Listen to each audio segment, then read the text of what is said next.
देखें एक्सरसाइज 6.2 का जो लेक्चर है वो है क्वेश्चन नंबर 2। एक्सरसाइज 6.2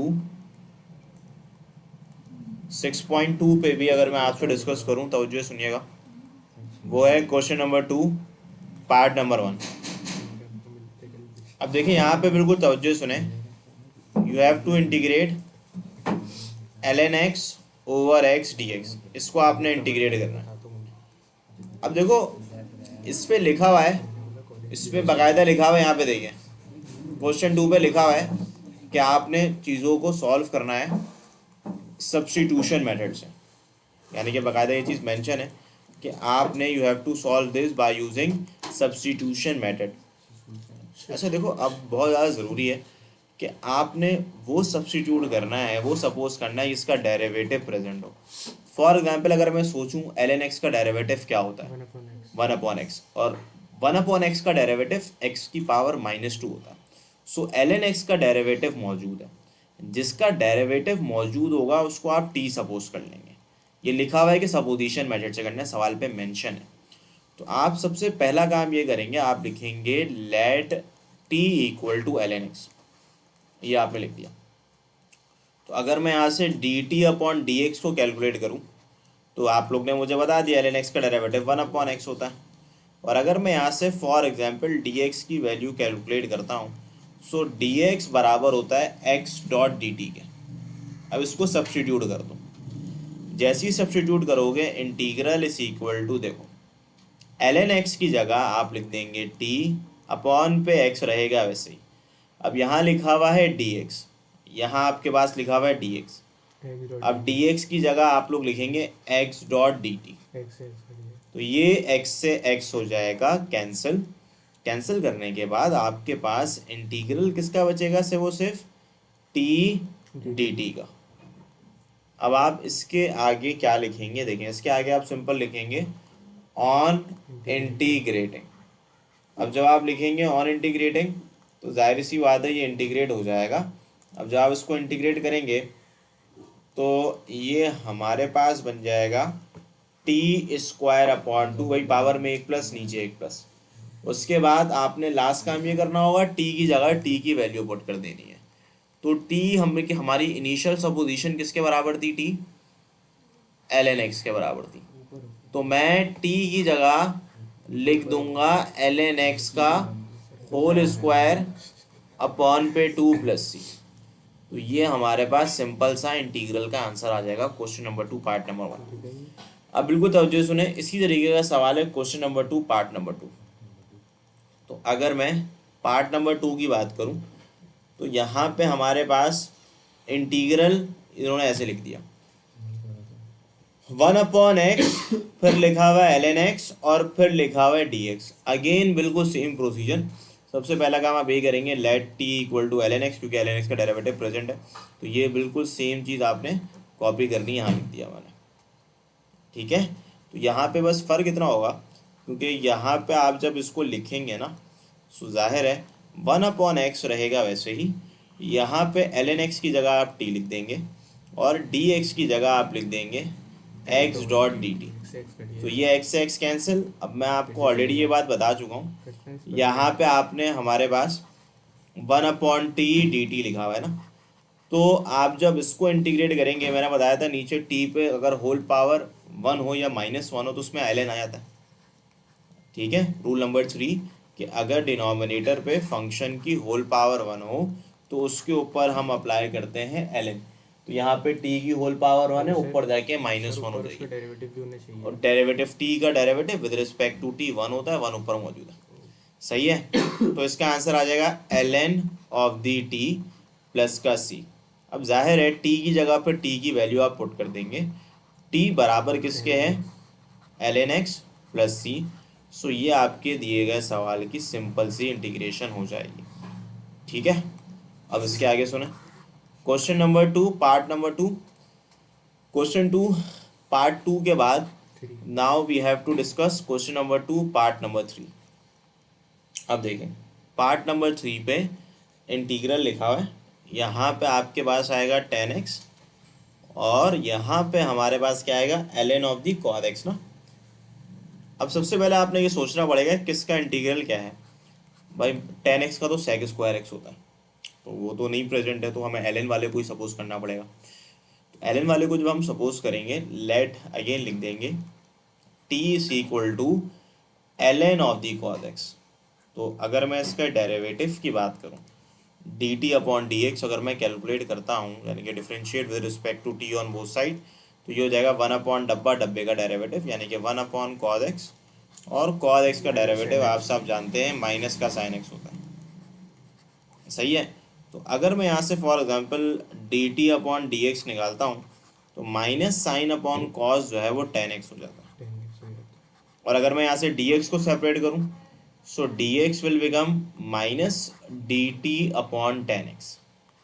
सही है, रिवर्स कर ली पोजीशन, dx 10x की पोजीशन पे चले गया और 10x dx की पोजीशन पे आ गया, तो ये dx की वैल्यू आ गई। अब आपने नेक्स्ट काम क्या करना होगा, आपने एक सिंपल सा काम करना है, वो ये करना है कि आपके पास ये dx तो सॉरी यहाँ पे जो लिखा हुआ है ये आपके पास जाहिर है क्या कहलाएगा, dx कहलाएगा। अब जो आप इसको रीसब्स्टिट्यूट करेंगे तो एक सिंपल सी कहानी है कि 10x रहेगा वैसे ही आप अपनी जगह, ये 10x कह लेते हैं इसको, तो इसको हम ऐसे ही लिख लेते हैं। अब देखें यहाँ पे ln cos x लिखा हुआ है, तो ln cos x तो t के बराबर है और dx बराबर है dt minus dt upon 10x के। सही है। तो ये 10x से 10x हो जाएगा कैंसिल। जब आप कैंसिल करेंगे तो ये हो जाएगा integral is equal to minus, पर यहाँ पे आप लिखेंगे 1 अपॉन टी और dt। तो हमारे पास जो 6.2 का, अब इसकी इंटीग्रेशन क्या होगी बताओ, ln ऑफ दी टी होगी। अगर मैं इसकी इंटीग्रेशन के हवाले से आपसे बात करूं,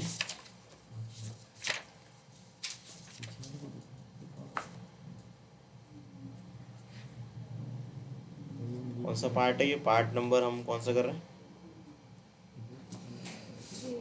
ठीक है। अब देखो यहाँ पे देखो, ऑन इंटीग्रेटिंग अगर मैं लिखूँगा तो ऑन इंटीग्रेटिंग के बाद हमारे पास यहाँ पे जो जवाब क्या आएगा, minus ln of the t आ जाएगा। अब t की जगह आप t की वैल्यू पुट करेंगे। भाई देखो t किसके बराबर था, ln of the cos x plus का c। तो ये बड़ा सिंपल सा सवाल था जो कि सॉल्व हो गया, बिल्कुल उसी तरीके का था पार्ट 1। हाँ सर ये पार्ट 3 के अंदर आपने कुछ जो क्वेश्चन के अंदर डिनोमिनेटर में ln cos x गिवन था, तो उसका डेरिवेटिव भी गिवन था, आपने बोला था ना डेरिवेटिव भी गिवन होने चाहिए, उसी को सपोज भाई असल पे ये है कि मैंने पहले 10x का डेरिवेटिव सोचा, तो वो तो sec स्क्वायर एक्स होता, फिर 10x का डेरिवेटिव sec स्क्वायर एक्स होता नहीं हो। सपोजिशन का सवाल तभी होता है जब दोनों में से किसी एक का डेरिवेटिव हो, तो इसका डेरिवेटिव तो है नहीं, तो इसका ही होगा लाजमी तौर पे, और बिल्कुल था। ln cos x में अगर तुम दिमाग लगाओ 1 अपॉन cos x का derivative minus sine x, sine upon x cos 10 होता है, और 10 ऊपर प्रेजेंट है। ठीक है, तो उस फंक्शन को सपोज करते हैं जिसका डेरिवेटिव प्रेजेंट हो। जैसे कि यहाँ पे भी ln x का डेरिवेटिव 1 अपॉन एक्स था, तभी ln x को सपोज किया। इस तरीके से यहाँ पे भी ln x का डेरिवेटिव 1 अपॉन एक्स का डेरिवेटिव ln x नहीं है, ln x का डेरिवेटिव 1 अपॉन एक्स है, तो जिसका डेरिवेटिव होता है उसको सपोज करते हैं।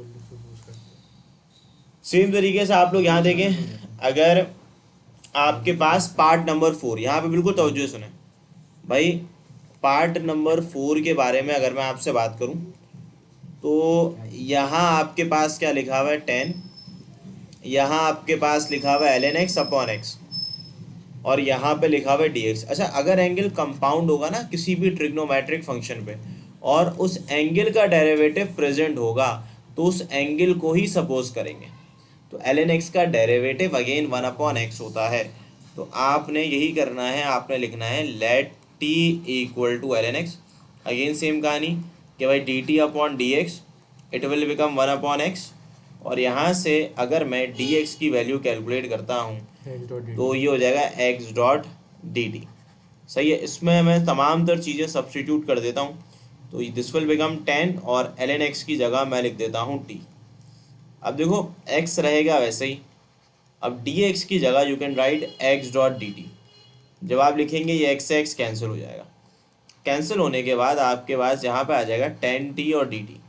अब 10 के इंटीग्रल का फॉर्मूला आप सब जानते हैं, यहाँ पे मैं लिख देता हूँ ऑन इंटीग्रेटिंग, तो अगर मैं इसके इंटीग्रल की करूँ बात तो वो ln sec t होता है, फॉर्मूला लिखवाया था मैंने। Integral derivative sec square x होता है, इंटीग्रल होता है बस sec स्क्वायर x होता है ना, तो ln sec के अंदर चले गया, तो this will become ln sec t। अब देखो यहाँ पे t की जगह आप t की वैल्यू पुट कर देंगे आखिर पे, तो t बराबर किसके है, t बराबर है ln x के, तभी इसका आंसर आ जाएगा ln sec ln x plus c। ठीक है, ये पार्ट 4 भी हो गया। अब पार्ट 4 के बाद मैं आपसे डिस्कस करने जा रहा हूँ पार्ट नंबर 5। पार्ट 5 में यहाँ मेंशन है कि आपने इंटीग्रेट करके बताना है, किसको देखें भाई, आप इसको इंटीग्रेट करके बताएंगे 1 प्लस ई की पावर 2x, ये आपने लिख लिया। अब आप क्या लिखेंगे, -1/2, फिर आप क्या लिखेंगे, ई की पावर 2x dx। अब सपोज किसको करें, जाहिर सी बात है जिसके ऊपर होल पावर है उसको ही सपोज करना पड़ेगा, इसके ऊपर होल पावर है, और ई की पावर 2x का डेरिवेटिव होता है ई की पावर 2x और डब्बे का डेरिवेटिव 2, तो वो बाहर बिल्कुल गिवन है। तो यहाँ पे अगर किसी फंक्शन के ऊपर होल पावर हो, तो मैंने ये बोला था उसके बराबर में डेरिवेटिव प्रेजेंट हो, तो उसको आप सपोज कर लें, तो आप बोलेंगे let t equal to 1 plus ई की पावर 2x। फिर e की पावर 2x का डेरिवेटिव ये होगा ना, ये डब्बा और उसका डब्बे का डेरिवेटिव, ई की पावर 2x नहीं हो जाएगा, बिल्कुल यही होगा, 2 का नंबर का मसला नहीं होता, वेरिएबल बस आना चाहिए ताकि वेरिएबल कैंसिल हो जाए, नंबर को तो हम बाहर ले जाएंगे।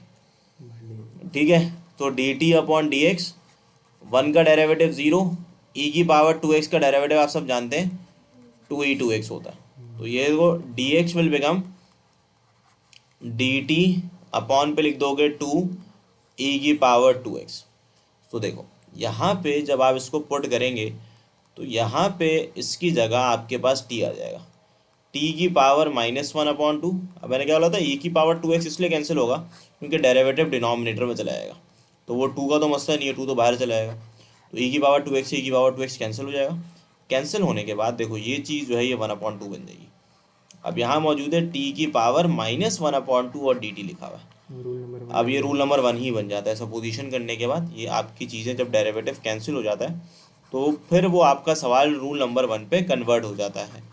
तो आप लिख सकते हो ऑन इंटीग्रेटिंग, जैसे ही आप ऑन इंटीग्रेटिंग लिखोगे तो बिल्कुल ये हो जाएगा t की पावर 1/2, अपॉन पे भी यू विल राइट 1/2, 2 से 2 कैंसिल, प्लस का c, और जो आप t की जगह t की वैल्यू पुट कर दें, t हमने बराबर रखा था, सिंपल सी बात है कि t हमारे पास जो था वो बराबर था 1 प्लस ई की power 2x whole power 1/2 plus का c।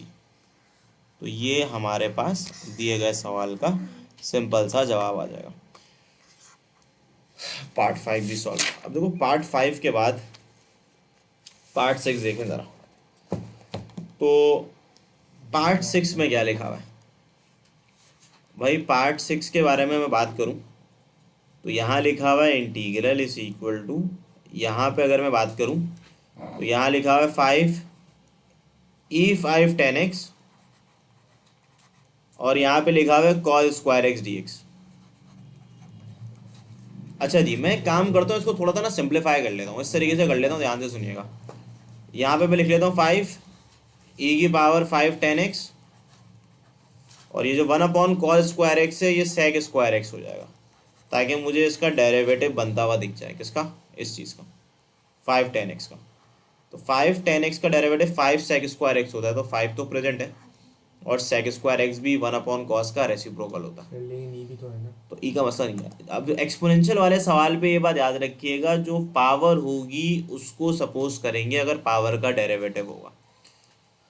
अब यहाँ पे ये बात आपने याद रखनी है, लेट t इक्वल टू ई की पावर 5 tan x, ये आ गया, आपने लेट कर लिया सपोज से।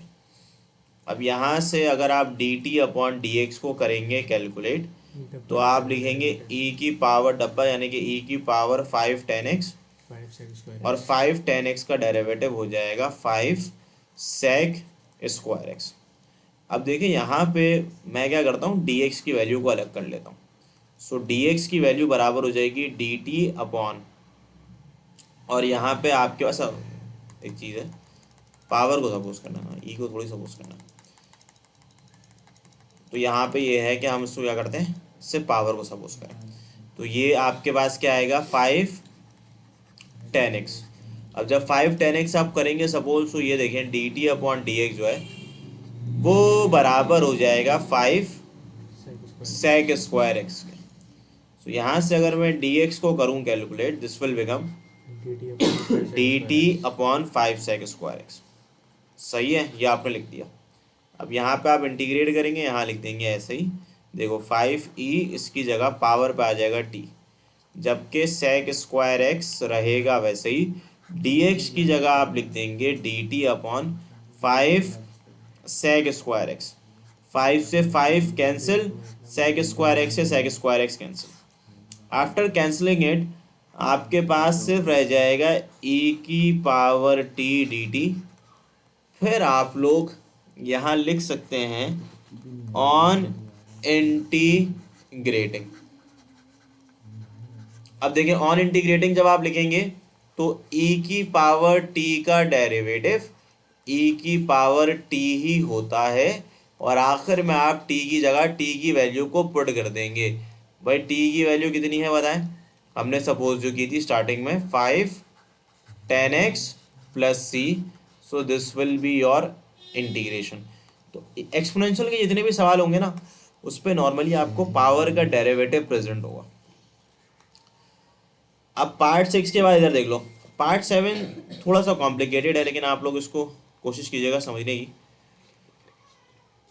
अब यहाँ पे देखो बिल्कुल तवज्जो से, यहाँ लिखा हुआ है e की पावर 2x, इसको बिल्कुल तवज्जो से देखना क्योंकि थोड़ा सा ये वाही सवाल है कि थोड़ा सा कॉम्प्लिकेटेड है। अब देखो सबसे पहला काम क्या करूँ, सबसे पहला काम आप ये कर लें कि यहाँ लिख लें e की पावर 2x, और आप लोग e की पावर x को लिखें वैसे ही, इसको आप रेसिप्रोकल कर लें। ये क्या हो जाएगा 1 अपॉन e की पावर x हो जाएगा, नेगेटिव पावर जो है इसका अगर मैं रेसिप्रोकल करूँगा तो ये आ जाएगा। अच्छा ये मैंने लिख दिया। अब नीचे मैं एलसीएम ले रहा हूँ, जब एलसीएम लूँगा तो ये इससे मल्टीप्लाई करेगा, ये इससे मल्टीप्लाई करेगा। अब यहाँ पे आपके पास क्या आ जाएगा, तवज्जो से सुने बिल्कुल देखें, दिस विल बिकम e की पावर 2x, सही है। अब ये क्या आ जाएगा, ये आ जाएगा e की पावर 2x। याद रखना e की पावर x जब e की पावर x से मल्टीप्लाई होता है तो बेसिस से पावर्स क्या हो जाती है, ऐड हो जाती है। तो ये हमारे पास जो है वो e की पावर 2x ही बनेगा। अब यहाँ पे मैं लिख देता हूँ e की पावर 2x प्लस 1 और अपॉन पे लिखा हुआ है ex, ठीक है। तो ये मैं लिख देता हूँ। अब ये जाहिर है कि अगर मैं इसको लिखता हूँ तो इसको मैं न्यूमेरेटर पे भेज देता हूँ, तो ये हो जाएगा e की पावर x, e की पावर 2x, और यहाँ प्रेजेंट है 1 प्लस अगर मैं लिखूँ e की पावर 2x dx। अब देखो मसला यहाँ पे ये आएगा कि हम सपोज किसको करें। देखो भाई एक सिंपल सा काम ये करते हैं कि मैं अगर यहाँ सपोज करना चाहूँ तो मैं इसको सपोज कर लेता हूँ, ये जो नीचे लिखा हुआ है 1 प्लस ई की पावर 2x, ठीक है। तो यहाँ पे अगर मैं यहाँ लिखूँ let t equal to 1 plus ई की पावर 2x, तो देखो यहाँ से अगर मैं dt अपॉन dx निकालता हूँ तो ये हो जाएगा e की पावर 2x डॉट 2, ऐसी होगा। अगर मैं यहाँ से dx निकालता हूँ सो dx will become dt upon 2 times of e2x। समझो सुनना भी सारे भाई, यहाँ पे अगर मैं लिखता हूँ तो जाहिर है e की पावर x किसके इक्वल है आपको पता होना चाहिए, सर उसको हम निकाल लेंगे। e की पावर x की वैल्यू कैंसिल क्या होगा, e की पावर 2x होगा ना। अब यहाँ से क्या करो, e की पावर x निकाल लो। कैसे निकालोगे, इसको मैं ऐसे लिख सकता हूँ ना, e की पावर x डॉट ई की power whole square is equal to 1 minus T. अगर मैं स्क्वायर रूट ले लूँ दोनों जगह तो e की पावर x जो है वो किसके बराबर हो जाएगा, square root of 1 minus T के। अब समांतर चीज़ों को आपने e की पावर पे ही कन्वर्ट करके बताना है। तवज्जो से सुन लेना भाई, ये चीज़ जो है ये बराबर हो जाएगी 1 - t के, और 1 + e⁻²x इसके बराबर है, t के बराबर है। अब dx किसके इक्वल है, ये आपका सवाल होगा कि भाई dx किसके बराबर है। ये रहा dx किसके बराबर है बताओ। अब यहाँ पे बच गया e⁻²x, और मैं dx की जगह लिख सकता हूँ dt/2e⁻²x। अब दोबारा से देख लो ज़रा इसको भाई, e⁻x की जगह मैंने क्या लिख दिया। सर ये शुरू से बता। अब अभी याद है तो बिल्कुल दोबारा से बता रहा हूँ भाई। देखो e⁻x की जगह क्या लिख दिया, √1 - t। e⁻²x रहा वैसे। dx की जगह ये dx की वैल्यू लिख दी, dt/2e⁻²x। अब देखो हमारा जब भी हम सपोज करते हैं ना, सपोज करने के बाद जो भी वेरिएबल्स आए वो x की फॉर्म पे नहीं आने चाहिए, t की फॉर्म पे आने चाहिए। तो बिल्कुल ये देखो e⁻²x से जब e⁻²x कैंसिल होगा तो पूरा सवाल हमारे t की फॉर्म पे कन्वर्ट हो जाएगा। यानी कि देखो अगर मैं इसको ऐसे कर लूँ e⁻²x से e⁻²x क्या कर दूँ, कैंसिल कर दूंगा। अब जब मैं कैंसिल करूँगा तो हमारे पास यहाँ पे क्या आ जाएगा, √, ये क्या बन जाएगा 1 - t, अपॉन पे क्या आ जाएगा t, और यहाँ क्या आ जाएगा dt आ जाएगा। अब आपने इसको क्या करना है, इंटीग्रेट करना है। फिर 2 भी तो आएगा। हाँ 2 लिख देते हैं यहाँ पे। अब मसला यहाँ पे आ रहा है कि नीचे अगर आप देखें √1 - t लिखा हुआ है ना, तो मुझे एक और काम ये करना पड़ेगा, मल्टीप्लाई डिवाइड बाय √1 - t करना पड़ेगा। तो रुक जाओ, इसका कोई आसान तरीका बताता हूँ, ये काफ़ी